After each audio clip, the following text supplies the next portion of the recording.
My 5,000 euro house is getting put back together.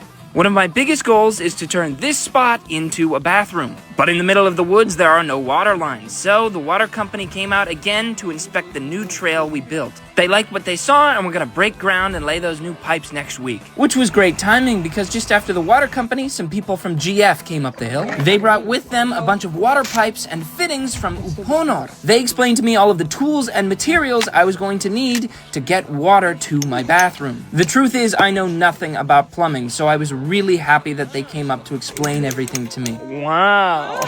And they were generous enough to give me all of the materials. Then I had to run down the hill for an unexpected delivery. Oh, shoot. They sent a cute little note. We follow your renovation adventure of the old house every day. We admire your patience and determination in turning a neglected building into your home. We eagerly await the next chapter of your story. Sed vita. Now that was an amazing surprise. I loaded up and went to go pick up my neighbors Mario and Igor. And another new helper, Zdravko. Welcome aboard. And I drove them up the hill. We were sick and tired of walking up this thing. We were all really happy about the Sed vita. We were drinking it all day. It was really nice of them to send it. It was exactly what we needed. Always refreshing. It absolutely brightened our day. While installing the beams for the roof yesterday, we had a bit of a geometry problem. And that's what Zdravko is here for. He's been working on roofs for more than 25 years and knew exactly how to solve it. Finally, the beams were starting to go up in their proper places. Then we got extra help when my neighbor Chris came riding up the trail. He's working. Now, Chris is a skilled carpenter, and so he was really eager to help us on this. With a team like this of local experts, I was confident that we were going to get everything done precisely. Window here somewhere. Okay, precisely enough. I was impressed with how good these guys were with their hammers, and so I wanted to see how many swings it would take to pound in a nail. Dude. Now or never. Never. Yeah. Come on, Igor. Igor. Zdravko and Igor had done their part, and they had to go for the day, leaving me, Mario, and Chris to finish the job. Once they got started, it really wasn't long until the last beam went into place. Woo! The beams are up. Now it was finally time to start covering the roof with these planks that we had stained before, by cutting them down to size and nailing them into place. But time was not on our side. We had to hurry if we were going to make any meaningful progress before the sun went down. Eventually, we had to call it a day. We're almost there. What do we have, like 80% more boards to do? Follow this page to see what happens next.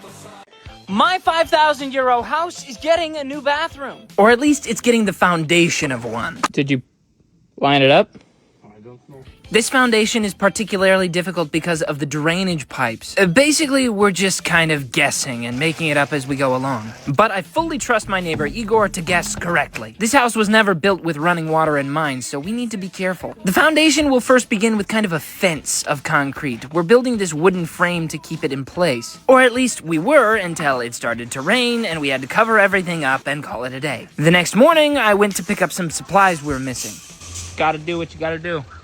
We'll make it. If I can get this done without breaking a window, that will be a miracle. I completed the wooden frame all by myself. It's not pretty, but it will hold concrete. We had a lot of extra bits that we had broken up with the jackhammer the day before, so Angie and I started grabbing them and throwing them into the center of the foundation. Basically just trying to fill up empty space so we don't have to pour too much. Pretty soon, my neighbor Mario came to help us with that, and Igor and Ivana arrived shortly after. You'll notice we're only pouring 3 sides for this concrete foundation, and that's because we're going to anchor it to the original building.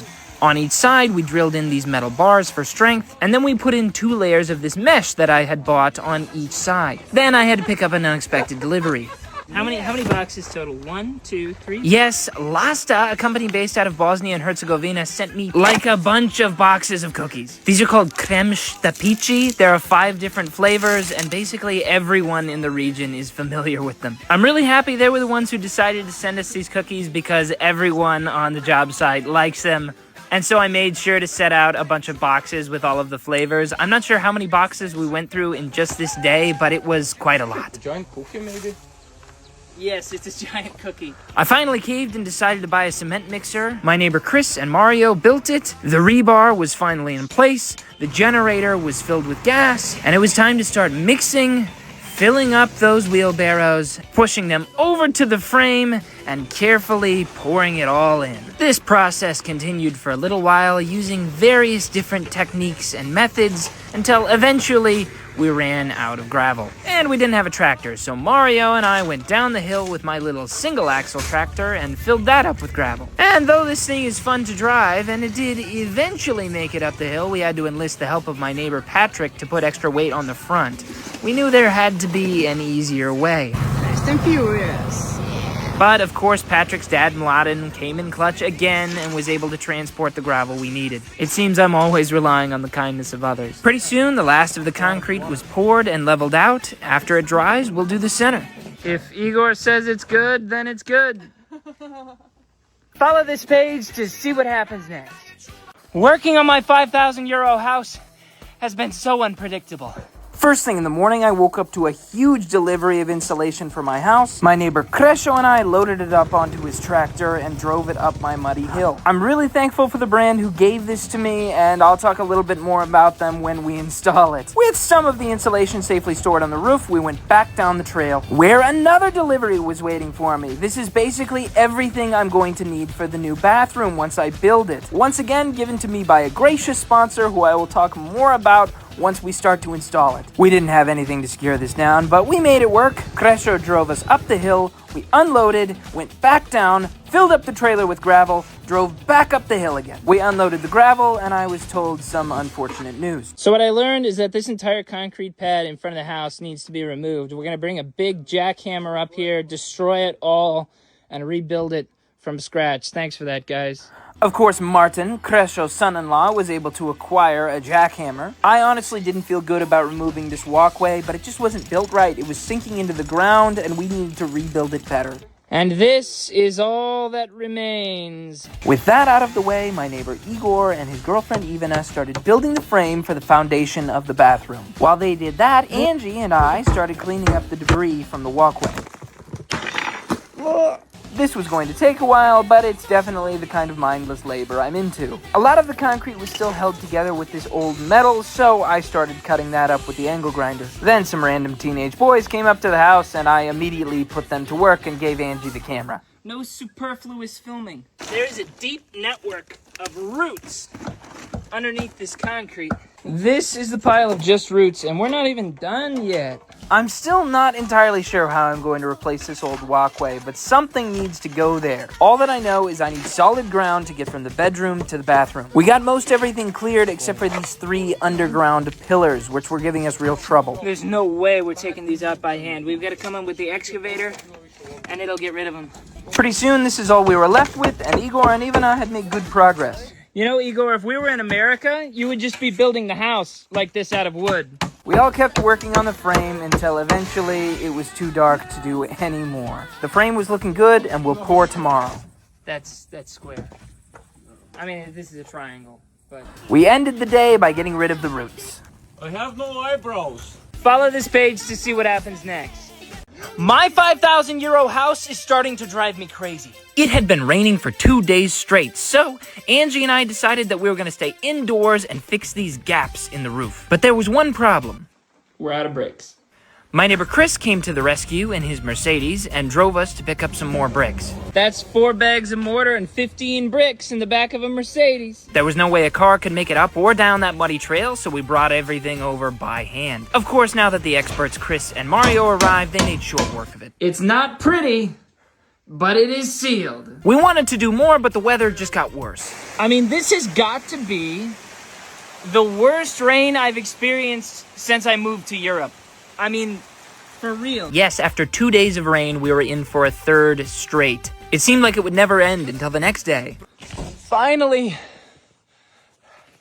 a clear sky. Angie and I started clearing out the attic from all of those smashed bricks, and I was feeling good. I genuinely think this has potential to be the best room in the house. But the bathroom needed more attention today, or at least what was going to be the bathroom. Now the path was dry enough for me to drive into town and pick up some wood. But it didn't quite fit in the Yugo, so we had to cut it down to size. We were going to use this wood to build a frame for the concrete foundation of the room. Of course, my neighbor Kresho helped me load up the wood in his tractor and drive it up the trail. When we reached the top, my neighbor Chris was waiting for us.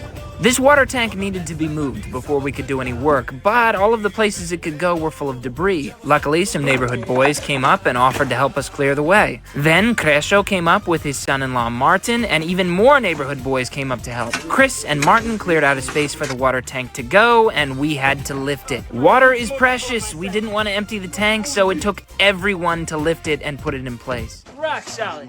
After using teamwork to fill the tank up even more with water, I had to make another trip into town. Of course, I went to Pevex. Out of all of the brands I've worked with, this is one that I actually reached out to because I shop here so often.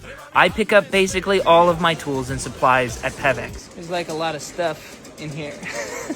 Basically, they have everything you need to build, furnish, or repair a house for a good price. And they wanted to give me what I needed today. They actually wanted to give me more than this, but I suggested that they split it up into 4 €500 gift cards, which I could give to my neighbors. It's a gift I know they'll appreciate. This probably exceeds the vehicle's weight limit, but it's okay. I drove back into town and up the trail to deliver what I got. We're stuck. What have you done? I don't know. Of course, my neighbor Igor was able to get the car unstuck. I'm genuinely impressed. Him and Mario were getting ready to lay that concrete foundation. I've been living without a bathroom for more than a month, and now it was time to change that. I cut the boards too short. They needed to fit in the Yugo. That's a problem for tomorrow. Follow this page to see what happens next. I'm putting in non-stop effort to make my €5,000 house livable. Okay, so we finally covered the roof. That looks good. That looks really good. But just because it was covered doesn't mean it was sealed. And that doesn't mean that it was clean underneath it. My neighbors Mario and Chris helped me build the roof, and now they were going to help me finish it. The mess was extreme. We weren't exactly cleaning up as we went, and so we just decided to take everything all out at once. We stacked up the bricks we knew we would need to seal the edges and swept the floor, creating the biggest pile of debris I think I had ever seen. I like this strategy. It's absolutely amazing what we've done here. We raised the roof about 1/2 meter from where it was before to make the roof perfect for a living room. But that meant that we needed to fill in this empty space we created. And that meant smoothing out these edges by removing all of the old mortar. Some of it came off easy and some of it was a lot harder to remove. Pretty soon we filled 3 buckets of just old mortar and brick from the edges. Then we had to create a little bit of mortar of our own. We prepared the surface and started placing down our first mortar and bricks. Huh? I'm a pro. Okay, I let the real pros do the work. Chris had done this before. Mario said he hadn't, but he seemed to have it together pretty well. I just love that. Are you just using your hands? Unfortunately, they couldn't stay for long. We didn't finish the first wall and hadn't even started on the second, but they promised to come back the next morning. This is what I woke up in the morning to. Absolute devastation. It's been raining all night. There's no way anybody can get up. And of course, we left the mortar outside. The trail to my house was completely closed. Thankfully, I wasn't alone. My girlfriend Angie had come to visit me the night before, and we were going to spend some quality time together. The dry attic was a perfect place for her to teach me a domestic game. She beat me by quite a lot. We figured if we were gonna be on our own, maybe we could figure out this brick thing ourselves. Like butter. We definitely had different styles of working. You're being too precise. Do I it. don't want people to be like, oh, she's not doing it right. So what if they do? Yes, pretty soon her side looked like this, and my side looked like this. Do you feel like Michelangelo? Stop it. Yep. This is a masterpiece. We're out of bricks. It had been raining for 12 hours straight, and we had no way to get any food or supplies. Luckily, my neighbors Igor and Ivana came with some dinner for Angie and I to eat. Voila. Hopefully things will be more dry tomorrow. We're gonna get this done together. Follow this page to see what happens next. My €5,000 house is getting a new roof. Yesterday, my neighbors and I just started to cover up the edges, and today we're going to finish that. After days of preparation and then cutting, staining, and hammering. Is that the last one? That is the last one. Oh my goodness! the beautiful underside could be seen from below. While my neighbors Chris and Mario were working on the roof, I was taking care of this Japanese knotweed. When I first moved in here, this invasive plant had completely taken over the house, and I was not going to let that happen again. I was told that these chemicals would take care of them, so I loaded up the sprayer and sprayed them down. I'm really curious to see if it'll work against this resilient plant. Now that the pretty boards on the edges were up, it was time to put in the not so pretty boards in the center. First, Mario had to create a foothold for himself for safety, and then he started nailing in those boards one by one. Chris and I cut boards and handed them up for him to nail in. And after only about an hour, the first half was done. Okay, there were a few gaps on the edges, but that's nothing the chainsaw can't fix. And problem solved.